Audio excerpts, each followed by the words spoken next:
this bigger. And here we are. Good And morning. there. I'm Teresa Mitchell. Good morning. I'm Ani Raven. And this is called This Is Now Bridge to a Better World. And I'm celebrating because, as you may know, or as you may not know, the Equal Rights Amendment, the ERA, has been ratified. All of the states have approved it. There was a demonstration in Washington on the 10th as women celebrated the fact that it is now possible to write it into the Constitution, and protested the fact that Biden is not reading it into the Constitution. Biden is the roadblock. So please contact Joe Biden, make a stink about this, contact your senators and say, read the 28th Amendment into the Constitution now, because you know Trump is not. Because that ain't happening later, right? Yeah. And for Biden, who has professed to be a feminist in his entire political career, to have this land on his lap to be a part of his legacy, it would seem hard for him to pass it up. And yet he's, not taking immediate action, and he really needs to. The ERA, this thing that I was working for in high school, right? I'm 58 freaking years old. I was working for this in high school. Finally, it's ready.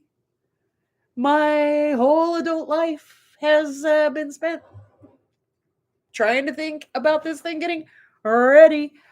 It's here now. So, let's go ahead and sign it, Biden. Contact your senators, contact the White House, and actually make those calls, make your voice heard. It's so easy to do these days. Yeah. Just look it up, and there it is. You can send a text note, which I prefer to do, or you can call them. But calls are good. Calls are good. Texts are good. Emails are good. Do any of it, do all of it, do it now. ERA now, women's rights now. And yes, that does affect the abortion debate. That does affect all of the nasty little male supremacist states, Christofascist states that have made it difficult or impossible to get an abortion. So the ERA or reproductive health care in general, or say, again, goes right back to our earnings and our wages. And that relates rather directly to the topic at hand for this show, which is, in fact, valuing a human life. Valuing a human life. And the question is Luigi the bomb? And people seem to think so. I mean, Luigi beanies have sold out online. Corporations and politicians are just clearly frightened of popular rage, and it's popping out on places like NPR. There was an article by Selena Simmons Duffins that tries to say that the U.S. pitiful life expectancy, it's really way down the list. It's not in the top 10. It's not in the top 20. It's not to be laid at the feet of health insurers, they say, since we also take opiates and shoot ourselves. But opiate usage and suicide via gun is often the result of untreated or poorly treated conditions and pain. And as health denial industry imposed costs are the highest cause of bankruptcy. Don't be fooled. I think right now people are not fooled by that sort of thing, but it's going out a lot. Well, and this is the thing. I mean, this one murder, and okay, I don't think it really needs to be said so much. No, we are not advocating murder. Murder, bad. But let's look at murder, really, with the incredible amount of deaths and our short life expectancies in this country. Let's look at the fact that between 1,000 and 1,500 people a month are killed by gun violence. Let's, according to Michael Moore, 186 people a day die because of our broken healthcare system. Whether that's inferior healthcare, getting a deadly infection while you're trying to receive healthcare, or being denied flat out by your insurance, or in fact not having access to insurance and therefore no access to adequate health care. All of those lives are lost because of our inadequate, broken, and privatized healthcare system.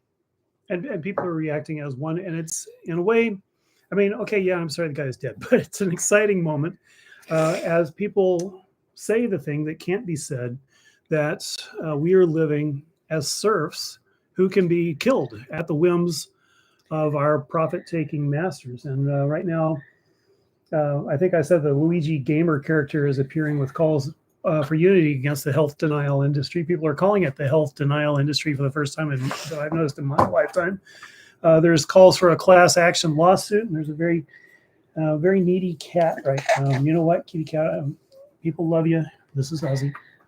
He has to like do a deal right now because I need to see my notes. Oh, There's details. calls for Medicare for all. And a lot of horror stories are popping up in discussions of the killing of Brian Thompson. His denial machine was killing thousands per year. Now, National Institute of Health says 26,000 per year die from a lack of access to health care. I presume that means that they can't get any at all, but I'm not sure exact. I don't know what the numbers are, but we know. But and here's a curious thing, right? In our researching for this, those numbers are really buried along with the patients. Yes. So I want to say that it is really difficult to actually do the research. My God, Ozzy. Ozymandias, destroyer of worlds. There he is. Or keyboards, anyway. Excuse me. Where was I? Ozzy, don't even. Well, maybe I'll come back to you if I talk about the philosophical angle that I feel on this. I think, it helps that Luigi's attractive. He's not particularly well educated politically or historically. I would say praxis is better exemplified by Tupamaro-like tactics. They used to do kidnappings, exposures, grand theft, and trials. And they tried not to kill anyone in their first iteration. And they were very popular at a point in time. It all went south because of whatever, but assassinating a corporate predator is essentially a leftist act, whether it's consciously anarchist or a gray intellectualist, as he may say, or whatever. The discussion of uniting right and left will go nowhere because the right will eventually respond to calls to be loyal to corporate rule, whether they recognize that they're doing that or not. And the calls for corporate rule and a return to obedience are definitely pretty strong. I mentioned the NPR article, but there's also a report that a woman, Brianna Boston of Lakeland, allegedly told a Blue Cross Blue Shield employee at the end of a call about a recently denied medical claim, delay, deny, depose, you people are next. And now she's being held for $100,000 bail. She doesn't have anything like that kind of money. And they're charging her with terrorism. So they're trying to frighten us, but it's obviously too late. And I think that this act of defiance spreads out broader than healthcare.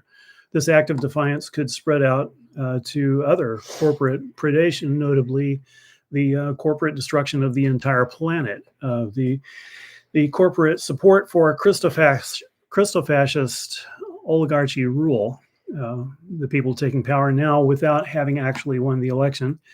I think it could spread pretty far, and it's up to us to keep that momentum going. So I'm glad the Luigi caps are going out. I'll be glad to see a Luigi cap, a little night watch cap of Luigi. Yeah. I think that it has broken open this important discussion, right? And that is, we know we have been agitating around single payer healthcare. This was one of the main platforms in Bernie's campaign, as well as there's been a few others that have put this front and center in their political lives.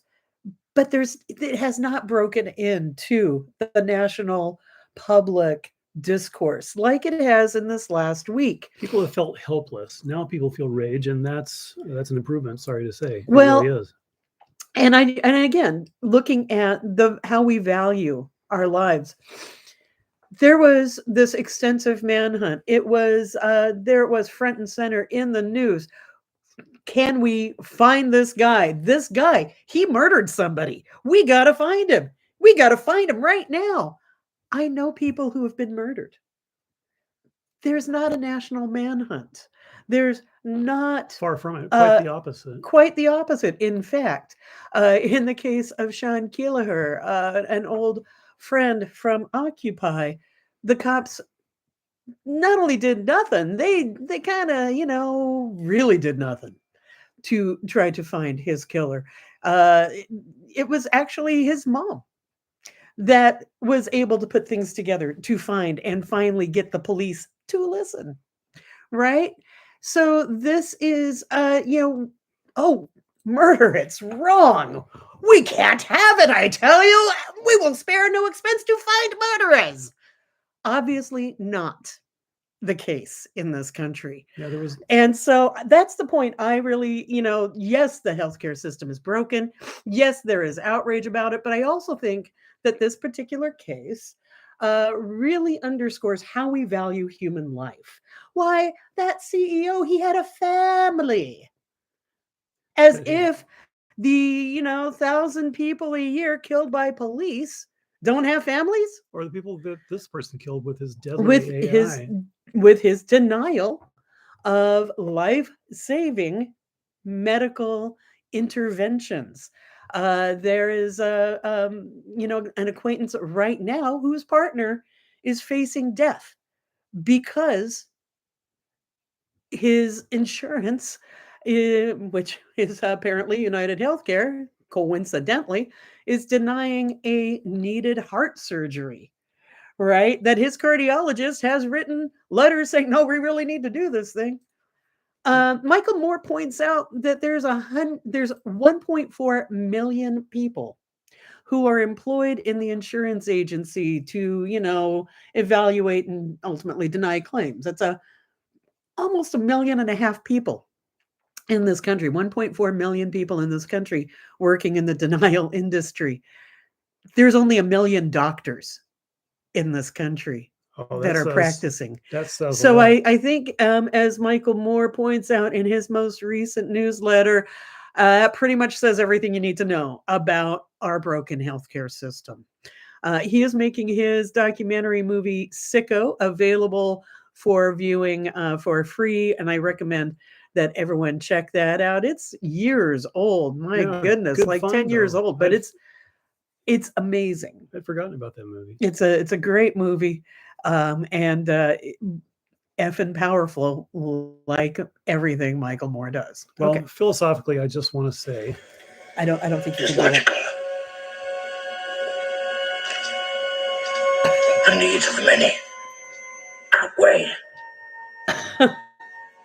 the needs of the few, or the one.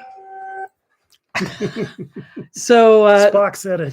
so that was a Star Trek clip, but I'm not sure if the audio was actually audible through the various microphones. We shall Anyway, see. here's hoping it would be, in fact, a great little piece of dialogue between Spock and Kirk. What else do we need to say about this? We can look at how the lives of women are absolutely not valued, not only because the ERA hasn't yet been signed into law, but because they're actively being killed by healthcare systems in states that have outlawed abortions. There are many stories coming out about a number of women who died in Texas because of miscarriage. And again, this is putting putting light to the lie of, well, we value human life, and that's why murder is bad. Murder is bad. Okay, we do value human life, but let's But look at Luigi was the how spark. how our murders are defined, because I think shareholders figuring that if they deny 90% of claims on their first run through some AI genius program, that they can put a little more jingle in their pocket while people die. Gosh, they didn't do it personally. It's not murder because they had no personal malice. They didn't even know the person. It was unfortunate that they died, but they needed the jingle in their pocket. Well, I So think arguably it's negligent homicide. it I is. mean, if you want to I try would that way. absolutely say that it would be that. Yeah, absolutely.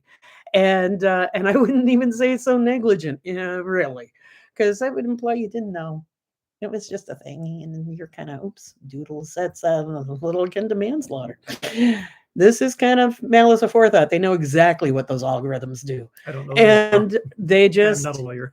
they just don't.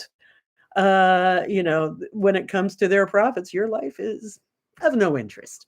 So that there be said around how we value life in this country, and I wanted to just sort of underscore that this morning. Thank you also for your comments on just how this is a spark to debate and discourse. And I think that we need to use this moment. We need to turn the rage to action. Yeah, that's exactly it, because we can, in fact, have a broad coalition action to demand real health care. And if we can't get it from those above, then let's create it. Let's just create it. Let's create clinics. Let's create neighborhood clinics where we can, in fact, as to comfort measures, at least have access to some basics. Maybe we can grow it from there. But I really do believe that asking politely and occasionally organizing isn't obviously delivering the goods. So we um, really need to take care of ourselves. We need to work in coalition to meet our own needs. And I think that means we have to start doing our own soup kitchens, and we have to start doing our own neighborhood clinics. All of you health practitioners, please do join in the efforts and make sure people are getting care. I know when you're working for a giant health organization, that your hands get tied. But it's, I think, important then to donate some hours to a local health clinic. And I think that is a direction I would like to see people organize in, to actually make that vision real. I used to work for a nonprofit health center. Yeah, and the wages you got, it was practically a donation. Okay, I'm in the middle of a little sentence here. So sorry. And Go and right in ahead. fact, my point was, I worked for a nonprofit health center, and those started really as volunteer clinics in the 70s. It is time to uh, look at meeting our own community needs. Um, so, what else would you like to say, my I'd dear? like to see what your intuitions are this week. Okay. So, couple of things. We have a lot of new viewers, actually. Our subscription, many people have found us in this last month, and we thank you, and it's fantastic. Please continue watching, sharing our videos around. We would love to have opportunities to dialogue with you.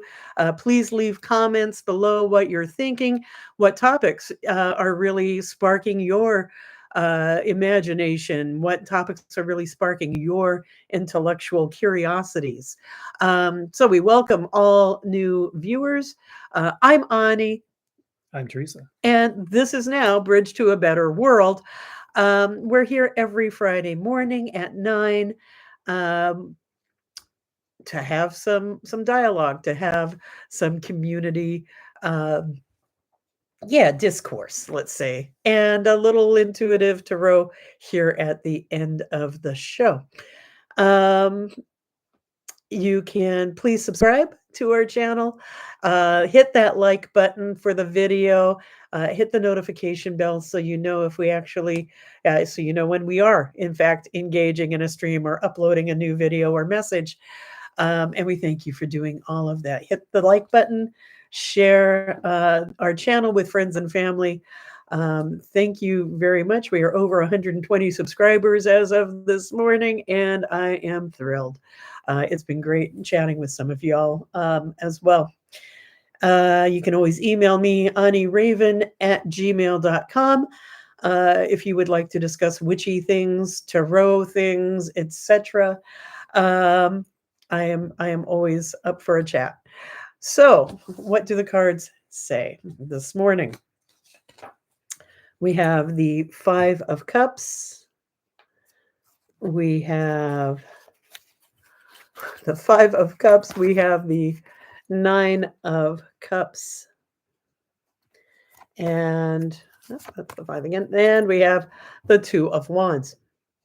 So what do these all add up to be? We're a little freaked out. Not a big stretch. I didn't have to actually probably even throw my cards for that one. The Five of Cups talks about dealing with loss, sorrow, disappointment. It's important to understand that it's real, it's a thing, but it gets better, right? That we all go through moments of disappointment, we all go through great sorrows.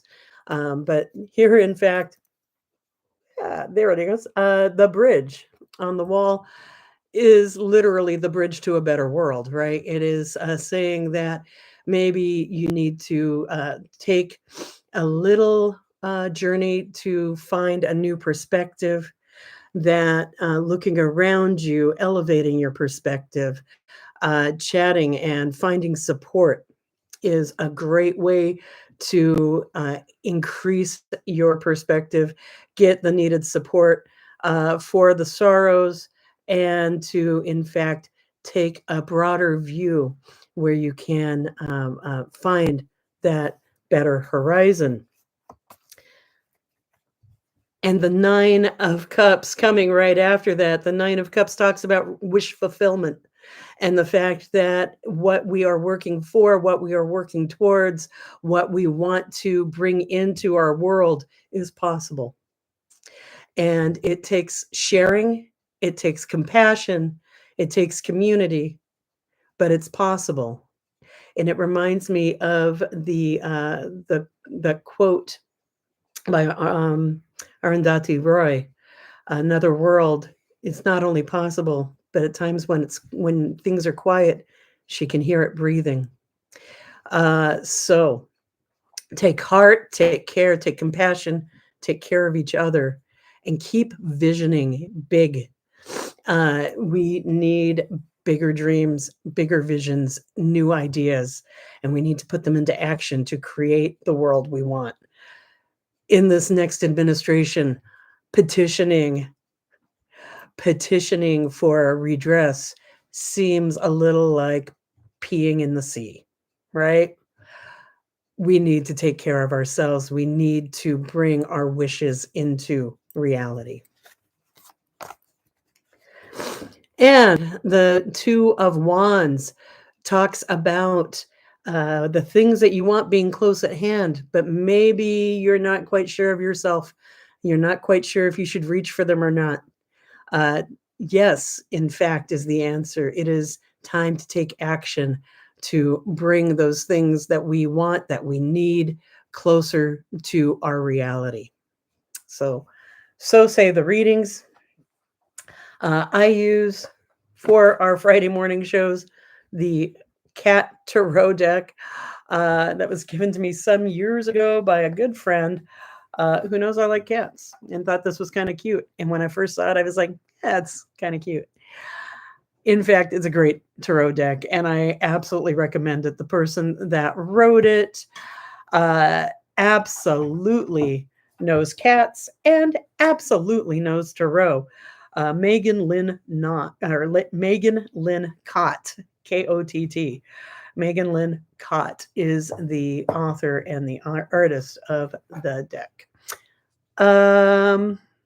Yes, so that's what the tarot cards say. Any final thoughts from you? Just hoping that the spark will ignite further solidarity, and want to leave with an attitude of solidarity. Thanks for tuning in, and I'll be checking out the comments. Thank you so very much for joining us this morning. We'll be back again next week. Thank you. Our love goes out to you and to all the ships at sea. Say bye-bye, Isaac. He says, I just Ozzy's having none of that. Yeah. I do want to just mention, because we have talked about him in the past on the shows, as the tiptoes are audible there in the corner. And I'm extra sniffly this morning because I've been crying. Our ancient, beautiful dog passed away yesterday. So I almost got through the show without crying, but there it was right at the end. You were asking for it. So I just wanted to say for fans of Neo, who has touched many lives in his 14 years, he has passed on. So with that, we will see you next week. We are heading into the solstice. This is the darkest time of year. It's time to really spend that time dreaming and dreaming big. So, love to all of you.